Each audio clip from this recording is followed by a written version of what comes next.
doing the elephant dance. The reality is corporations are big, they're established, and at times they get disrupted, and so they have a hard time transforming themselves. Organizations that have been able to transform, I think, have DNA, stories to tell. The first is, call us what you will, large corporations have got some amazing elements that allow leapfrogging and transformation. The first, the power of data, the relationships and the trust that comes with an ecosystem of experiences. I think the telco industry are probably most disrupted and also a potential disruptor coming on, especially with 5G. Vodafone is also looking what it means to be a telco, and we are looking at services, new technologies. Why would we seek to disrupt our biggest markets? And the obvious answer is it's going to happen anyway. There's opportunities in there for us to focus that disruption on the things that will add the most value to the clients that we seek to serve.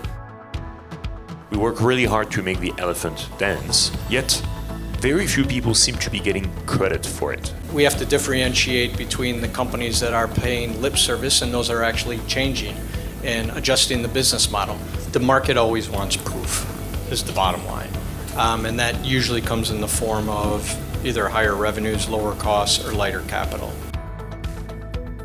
No one great company can do it all. And that's why in Vodafone also we emphasize a lot on partnership. We bring the strength of connectivity, and our partners bring the strength of application development, professional IT services, financial services. My own experience with partnerships has been they're a lot like a marriage. You have to invest and invest and invest, and that requires a mindset shift that it's not natural in big companies to have that willingness to invest in somebody who actually may be quite a bit smaller than you are, but has the experience that you need. It takes a cultural change, doesn't it? The partnerships are not necessarily built on size or definable value at that moment in time, but on some shared vision. Diversity, inclusion, it starts at home. You live and breathe an inclusion and diversity plan that anyone can go take a look at. And there's no such thing as a corporation changing or an elephant dancing or anything good happening really without this, without inclusion. If there's a lesson in what Harry just said, which is that we're never done and that we're learning all the time.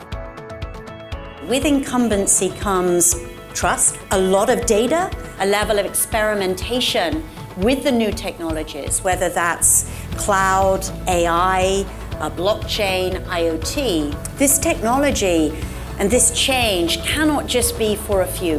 It has to be for many.